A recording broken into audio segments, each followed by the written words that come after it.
Class 11th chapter 1 है political science का। और मैं आपको यहाँ पे मोस्ट इंपॉर्टेंट क्वेश्चन कराने वाला हूँ। और अक्सर यही क्वेश्चन आपके पेपर में बार बार पूछे जाते हैं। अगर आप प्रीवियस ईयर के क्वेश्चन देखोगे तो ये क्वेश्चन कई बार रिपीट हुए हैं और इस बार भी आपके पेपर में आने के पूरे पूरे चांस है। चैप्टर हमारा पहला है संविधान क्यों और कैसे। तो देखिए शुरू करते हैं। इसमें शॉर्ट क्वेश्चन भी आपको कराए जाएंगे, लॉन्ग क्वेश्चन भी कराए जाएंगे, कुछ एमसीक्यू टाइप के सारे करा दिए जाएंगे, मेन क्वेश्चन। ठीक है, इसके अलावा आपको डिस्क्रिप्शन में एक लिंक दिया जाएगा जहां से आप फ्री नोट्स पढ़ सकते हैं और सारे क्वेश्चन की प्रैक्टिस वहां से कर सकते हैं। विद आंसर आपको वहां पे मिल जाएगा। पहला क्वेश्चन है संविधान किसे कहते हैं। बहुत ही आसान क्वेश्चन है। देखिए चैप्टर की वीडियो अगर आपने नहीं देखी हो तो मैंने वहां बहुत विस्तार से समझाया था, आप उसे जरूर देखें, लिंक आपको डिस्क्रिप्शन में दे दूंगा। देखिए क्या होता है संविधान, क्या होता है, एक ऐसा लिखित दस्तावेज है। संविधान एक ऐसा दस्तावेज है जिसके तहत किसी देश में शासन व्यवस्था चलाई जाती है। आप देखते हैं कि हमें हर जगह रूल्स को फॉलो करना पड़ता है। हर संस्था में रूल होते हैं, चाहे वो कोई भी संस्था हो, चाहे कोई मंदिर हो, ठीक है, चाहे कोई धर्मशाला हो, कोई हॉस्पिटल हो, कुछ भी हो, हर जगह कोई ना कोई रूल होते हैं, नियम होते हैं, ताकि उसको सही तरीके से चलाया जा सके संस्था को। इसी तरीके से इतने बड़े देश को चलाने के लिए भी कुछ नियम कायदे कानून की जरूरत पड़ती है, जो कि एक लिखित दस्तावेज में हमें मिल जाते हैं, जो कि संविधान कहलाता है। ठीक है, तो देखिए संविधान क्या है। संविधान एक ऐसा दस्तावेज है जिसके द्वारा किसी देश में शासन व्यवस्था चलाई जाती है। इसमें क्या होता है, इसमें नियम होते हैं, संविधान के अंदर कायदे होते हैं, कानून, सरकार की क्या शक्तियां हैं, सरकार के क्या अधिकार हैं, सरकार क्या कर सकती है, सरकार क्या नहीं कर सकती, हर चीज का बहुत विस्तृत वर्णन होता है संविधान के अंदर। दुनिया में दो तरह के संविधान माने जाते हैं, पाए जाते हैं। ठीक है, एक संविधान वो होते हैं जो लिखित होते हैं, एक होते हैं जो अलिखित होते हैं। भारतीय संविधान जो है एक दुनिया का सबसे बड़ा, भारत का संविधान दुनिया का सबसे बड़ा लिखित संविधान है। ये पॉइंट आपको बिल्कुल बिल्कुल याद रखते हुए चलने। आगे देखिए, भारत का संविधान जो है दुनिया का सबसे बड़ा संविधान है, बता दिया मैंने आपको। आगे देखिए, देश में सभी को, भारत जैसे देश में जहां पे संविधान को माना जाता है, देश में सभी को संविधान के दायरे में ही रहना पड़ता है। चाहे कोई कितना भी बड़ा आदमी हो, चाहे कोई आम इंसान हो, चाहे कोई बहुत बड़ा उद्योगपति हो, बिजनेसमैन हो, या कोई बहुत बड़ा नेता हो, या कोई सरकारी कर्मचारी हो, सभी को संविधान के दायरे में रहकर ही काम करना होता है। अगर कोई भी संविधान का उल्लंघन करता है तो उसको उसके लिए सजा दी जाती है। ठीक है, सभी को संविधान के दायरे में रहना पड़ता है। यदि कोई संविधान का उल्लंघन करेगा तो उसके लिए उसको क्या मिलेगी, सजा मिलेगी। तो ये बहुत ही सिंपल था। आई होप आपको संविधान अच्छे से समझ में आया होगा। चलिए आगे देखते हैं। अगला क्वेश्चन है कि भारत के संविधान का निर्माण, इसके बारे में समझिए। तो देखिए भारत का संविधान जो है, ये क्वेश्चन ऐसा आया हुआ था आपके पेपर में कि भारत के संविधान का निर्माण कब हुआ। तो भारत का संविधान हमारी संविधान सभा ने बनाया। ये पॉइंट याद रखें, संविधान सभा ने बनाया। ठीक है, इसे बनाने में 2 साल 11 महीने 18 दिन का समय लगा था। लगभग आप इसको 3 साल मान सकते हो, क्योंकि देखो 11 महीने 18 दिन का मतलब लगभग आप इसको टोटल कह लोगे, 2 साल 11 महीने 18 दिन को 3 साल। भारतीय संविधान जो था 26 नवंबर 1949 को बन के तैयार हो गया था, यानी तैयार था बिल्कुल, लेकिन इसको लागू नहीं किया गया था पूरी तरीके से 26 नवंबर 1949 को। इसको कब लागू किया गया, इसको किया गया 26 जनवरी 1950 को। ठीक है, तो हमारा संविधान कब लागू हुआ, 26 जनवरी 1950 को लागू हुआ। इस तरीके से क्वेश्चन आते हैं। अब यहीं से आपके क्वेश्चन, 3 तरह के क्वेश्चन आपके पेपर में बन सकते हैं 1 मार्क्स के। पहला क्वेश्चन आपसे ये पूछा जा सकता है कि भारतीय संविधान को बनने में कितना समय लगा। आप क्या लिखोगे, 2 साल 11 महीने 18 दिन। समझ गए। अगला क्वेश्चन ये पूछा जा सकता है कि भारतीय संविधान कब बनकर तैयार हो गया था। तो आप बोलोगे 26 नवंबर 1949 को बनकर तैयार हो गया था। तीसरा क्वेश्चन ये पूछा जा सकता है कि भारतीय संविधान लागू कब हुआ। तो आप कहोगे भारतीय संविधान 26 जनवरी 1950 से लागू हो गया था। 3 क्वेश्चन इसमें से भी शॉर्ट आपके बन जाएंगे। आगे देखिए, भारत के संविधान की मुख्य विशेषता बताओ। मोस्ट इंपोर्टेंट क्वेश्चन, मैं आपको बता दूं ये क्वेश्चन बहुत ज्यादा पेपर में आता है। तो देखिए बहुत सारी विशेषताएं संविधान की, पर हमें कुछ बेसिक विशेषताओं के बारे में पढ़ते हुए चलना है। देखिए भारत का संविधान दुनिया का सबसे बड़ा लिखित संविधान है।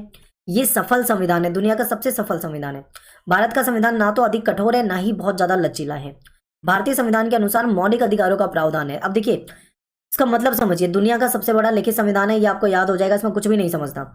ये सफल संविधान इसलिए कह रहे हैं क्योंकि जब से भारतीय संविधान लागू हुआ है, 1950 की बात करें हम, तब से लेके आज अगर हम 2020 की बात करें, ये संविधान वैसा का वैसा चल रहा है। दुनिया में कुछ ऐसे भी देश हैं जैसे नेपाल जैसे देश, जहां पे बार बार संविधान ही बदलना पड़ गया, उनका संविधान कामयाब नहीं हो पाया। लेकिन भारतीय संविधान जैसा बना था वैसा ही वैसा सही चल रहा है। इसमें एक संशोधन जरूर होते रहते हैं समय समय पर, लेकिन संविधान नहीं बदला गया। आगे देखिए, भारत का संविधान ना तो अधिक कठोर है, ना तो बहुत ज्यादा कठोर है, ना ही बहुत ज्यादा लचीला है। कठोर से मतलब है कि ना तो हमारा संविधान इतना कठोर है कि इसमें कोई बदलाव ही ना कर पाए हम, और ना ही इतना लचीला है कि कोई भी संविधान को तुरंत बदल दे आराम से। इतना लचीला भी नहीं है और इतना कठोर भी नहीं है। कुछ देश के संविधान इतने कठोर होते हैं कि जो उसमें रूल बना दिया उसको बदला नहीं जा सकता। कुछ देश का संविधान लचीला हो सकता है, जहां पे रूल बना दिया उसको आराम से बदला जा सकता हो। लेकिन भारत का संविधान जो है इन दोनों के बीच का है, ना तो बहुत कठोर ना ही बहुत लचीला। भारत के संविधान के अनुसार लोगों को मौलिक अधिकार मिले हुए हैं। ठीक है, मौलिक अधिकार जो है, मैं आपको सारे के सारे मौलिक अधिकार इसके नेक्स्ट चैप्टर में कराऊंगा, वहां पे आपको बताऊंगा कितने प्रकार के मौलिक अधिकार हैं, क्या क्या है। आप यहीं पे बेसिक समझ लो कि स्वतंत्रता, समानता, ऐसे कई सारे अधिकार भारतीयों को मिले हुए हैं। मौलिक अधिकार किसी व्यक्ति के विकास के लिए बहुत ज्यादा जरूरी होते हैं, जो कि हमको मिले हुए हैं। ठीक है, आगे देखिए, भारत के सभी नागरिक जिनकी आयु 18 वर्ष हो चुकी हो, उन्हें वोट देने का यानी मतदान करने का अधिकार है, जिसको हम सार्वभौम वरिष्ठ मताधिकार भी कहते हैं। यानी हर भारतीय नागरिक जिसकी उम्र 18 प्लस हो चुकी है, चाहे वो स्त्री हो, चाहे वो पुरुष हो, चाहे वो गरीब हो, चाहे वो अमीर हो, चाहे वो किसी भी स्टेट में रहने वाला हो, ठीक है, वो भारत का नागरिक है और 18 वर्ष की आयु पूरी कर चुका है, तो उसको मतदान करने का अधिकार होता है, वोट देने का अधिकार होता है। तो ये भी आपको पॉइंट याद रखना है, भारतीय संविधान ने यह अधिकार दिया है। अगला है कि भारत में संसदीय शासन व्यवस्था है, संसद आपने देखा होगा, और भारत दुनिया का सबसे बड़ा लोकतांत्रिक देश है। संसदीय शासन व्यवस्था है, संसद के तहत यहाँ पे रूल बनाए जाते हैं। ठीक है, लोकसभा, राज्यसभा आप देखते होंगे, और इन सभी टॉपिक को आगे हम आगे के चैप्टर में इंपॉर्टेंट क्वेश्चन में शामिल करते हुए चलेंगे। लेकिन आपको मैं पहले बता दूं, आप इंपॉर्टेंट क्वेश्चन की वीडियो देखने से पहले हमारे कोर्स की वीडियो देखो, जहाँ पे सारे चैप्टर बहुत विस्तार से बताए हुए हैं। ठीक है, उसको देखोगे तो आपको बहुत आसान लगेगा और बहुत आराम से समझ जाओगे। आगे देखिए, भारतीय संविधान के अनुसार एकल नागरिकता है, यानी सिंगल नागरिकता है भारत के अंदर। आप चाहे बिहार के रहने वाले हो, चाहे आप केरल के रहने वाले हो, चाहे आप तमिलनाडु के रहने वाले हो, चाहे आप जम्मू कश्मीर के रहने वाले हो, चाहे आप लद्दाख के रहने वाले हो, ठीक है, आप पूरे देश में कहीं पे भी रहते हो, आपकी नागरिकता केवल एक ही होगी। एक नागरिकता मतलब आपको इंडियन, जब भी आपसे नागरिकता पूछी जाएगी तो आप क्या जवाब दोगे, वहां पे क्या लिखोगे, भारतीय, इंडियन हो आप, नागरिकता, ठीक है, एक ही रहेगी। लेकिन यूएस जैसे कुछ देश ऐसे हैं, यूएस जैसे देशों में अगर हम पढ़ते हैं तो वहाँ पे दोहरी नागरिकता होती है। वो यूएस का तो नागरिक होता ही है, फिर उसके अलावा भी वो वहाँ का भी नागरिक होता है जहाँ पे वो रहता है। लेकिन हमारे यहाँ पे ऐसा नहीं होता है। ठीक है, हमारे यहाँ पे क्या होता है, एकल नागरिकता ही होती है। पूरे देश में कहीं भी हो, आप रहोगे नागरिक भारत के। संविधान की प्रस्तावना क्या है, संविधान की प्रस्तावना का क्या अभिप्राय है, संविधान की प्रस्तावना का अर्थ समझाइए। कई तरह के क्वेश्चन आपसे पूछ लिए जाते हैं। तो देखिए, संविधान की प्रस्तावना से हमें भारतीय संविधान की विशेषता का ज्ञान होता है। यानी भारतीय संविधान का अगर हम ये बात करें कि भारत का संविधान दुनिया का सबसे बड़ा संविधान है, लेकिन अगर आप इसकी प्रस्तावना पढ़ लोगे तो कहीं ना कहीं आप इस संविधान के बारे में बहुत कुछ जान जाओगे। यानी हम बहुत बड़ी स्टोरी को चंद मिनटों में सुना देते हैं, तो वो एक समरी टाइप में होती है, सार टाइप में। तो ये संविधान की प्रस्तावना भी कुछ इसी तरीके से, आपको कुछ ही पन्नों में सब कुछ आपको मिल जाता है। संविधान की प्रस्तावना में हमें भारतीय संविधान की विशेषता का ज्ञान होता है। प्रस्तावना में स्पष्ट किया गया है कि भारत में लोकतंत्र है, समाजवाद है, समानता है और धर्मनिरपेक्षता है। ठीक है, संविधान की प्रस्तावना संविधान का सबसे महत्वपूर्ण अंग है। भारत के संविधान की प्रस्तावना संविधान का सबसे महत्वपूर्ण अंग है। संविधान की प्रस्तावना संविधान की कुंजी कहलाती है। इंपॉर्टेंट पॉइंट है, याद रखें, बिल्कुल ध्यान रखना है आपको। अब बात करते हैं हमें संविधान की जरूरत क्यों पड़ती है। ये आपके पेपर में बहुत बार क्वेश्चन आता है। अब देखिए, मान लो आप कहीं पे भी जाते हो, एक एग्जांपल से समझो, आप किसी स्कूल में जाते हो पढ़ने, तो स्कूल के कुछ रूल होते हैं कि आपको वर्दी पहन के आनी है, यूनिफॉर्म जो होती है वो पहन के आना है। स्कूल का एक टाइम होता है, आपको उस टाइम पे पहुंचना है। लंच का एक टाइम होता है, छुट्टी का एक टाइम होता है, किस टाइम पे कौन सा पीरियड लगेगा, वो सब कुछ पहले से फिक्स होता है। और रूल्स होते हैं कि वो हमें रूल फॉलो करने पड़ते हैं। आप किसी भी, आप सड़कों पे भी जाते हो तो आपको रूल फॉलो करने पड़ते हैं कि भाई अगर आप बाइक से जा रहे हो तो आपको हेलमेट लगाना है, रेड लाइट पे रुकना है, ग्रीन पे चलना है।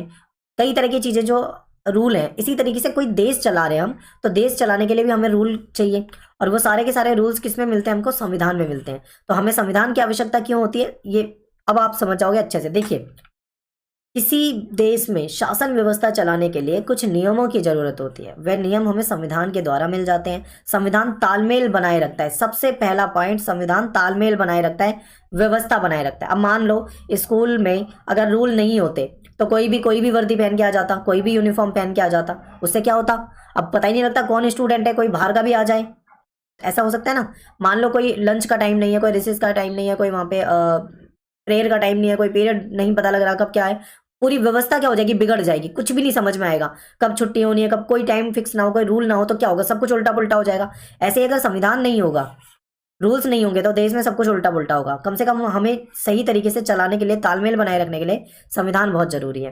किसी भी देश में कानून व्यवस्था बनाए रखने में संविधान की सबसे महत्वपूर्ण भूमिका होती है। ठीक है, संविधान ही कानून को बनाता है, तय करता है। सभी नागरिकों को संविधान के दायरे में रहना पड़ता है। अब देखिए, यहाँ पे संविधान कानून को तय करता है, बनाता है, इसका मतलब हमारे संसद ने हमारे कानून बनाए। ठीक है, एक बार क्या हुआ, हमारा संविधान बन गया, अब संविधान में सारे रूल्स हो चुके हैं, लेकिन अगर लगता है कि भाई संविधान में कोई कानून बना हुआ है, और हमें लगता है कि भाई वक्त के अनुसार इसको बदलने की जरूरत है, ऐसा लगता है कि समय के अनुसार हमें बदलने की जरूरत है, तो उस संविधान के कानून, जो संविधान ने कानून तय करे थे, उसको संसद में क्या किया जाता है, उसमें बिल लाकर या फिर उसमें कुछ चेंजेस लाकर उसको बदला जा सकता है।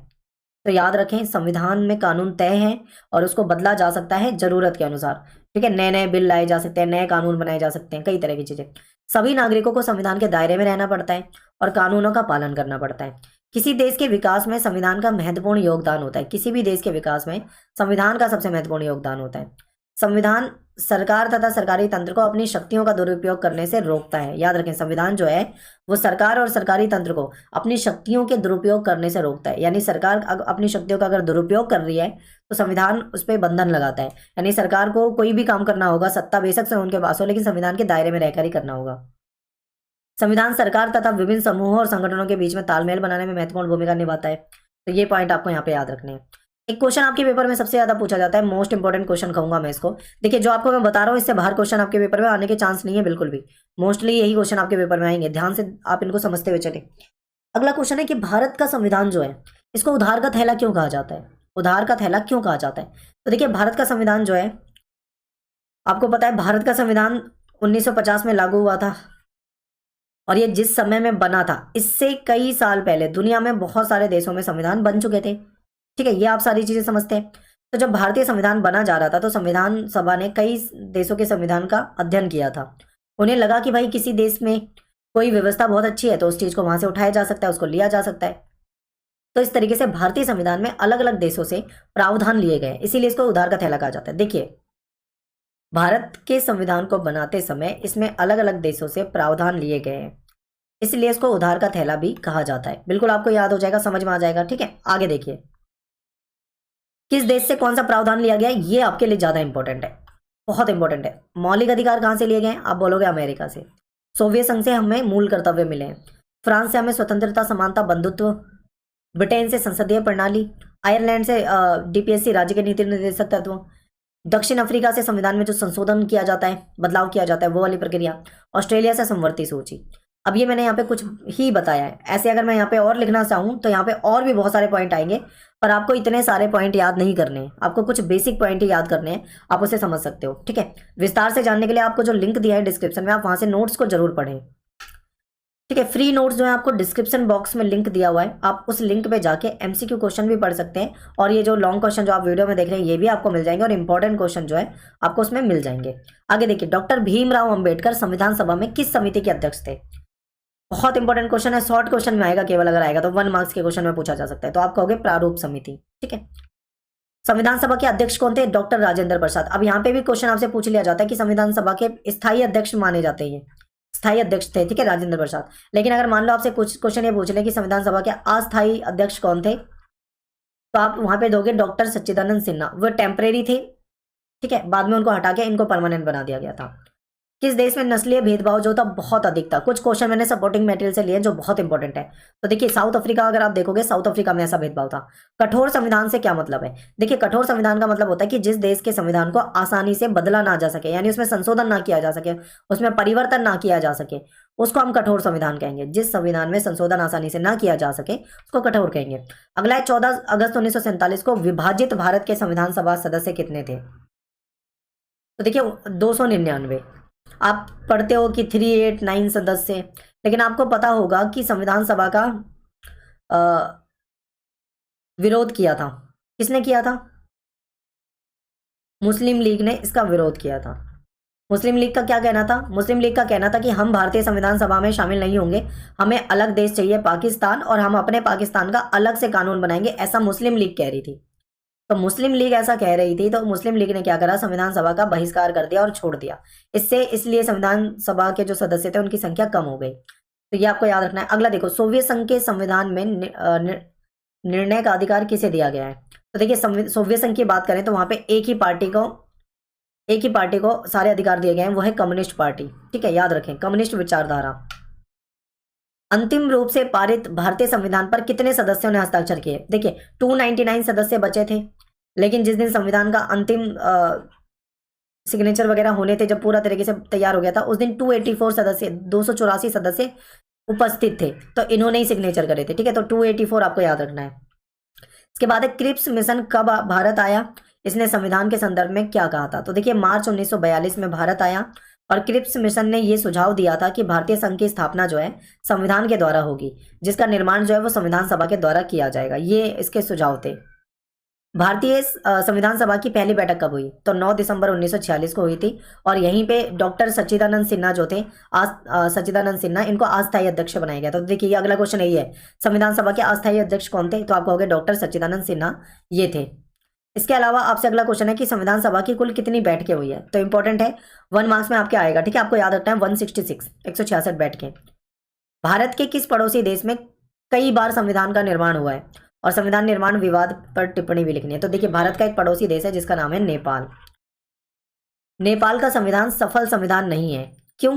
क्योंकि भाई 1948 के बाद 5 बार से अधिक बार ये संविधान बदला जा चुका है, नया ही संविधान लाया जाता है यहाँ पे, ठीक है। बार बार मतलब इसमें बदलाव हुए हैं और बदल ही दिया गया है। नेपाल की जनता मधेसी आंदोलन द्वारा इसका विरोध कर रही थी, ज्यादातर जनता जो थी वो संविधान में संशोधन चाहती थी, इसलिए यहाँ पे ये सब हुआ। तो ये पॉइंट आपको याद रखना है, ठीक है। बाकी आप डिस्क्रिप्शन में जरूर जाएं, वहां पे आपको इंपॉर्टेंट क्वेश्चन मिल जाएंगे। तो मिलते हैं नेक्स्ट वीडियो में। थैंक्स फॉर वॉचिंग सभी को। जय हिंद, जय भारत।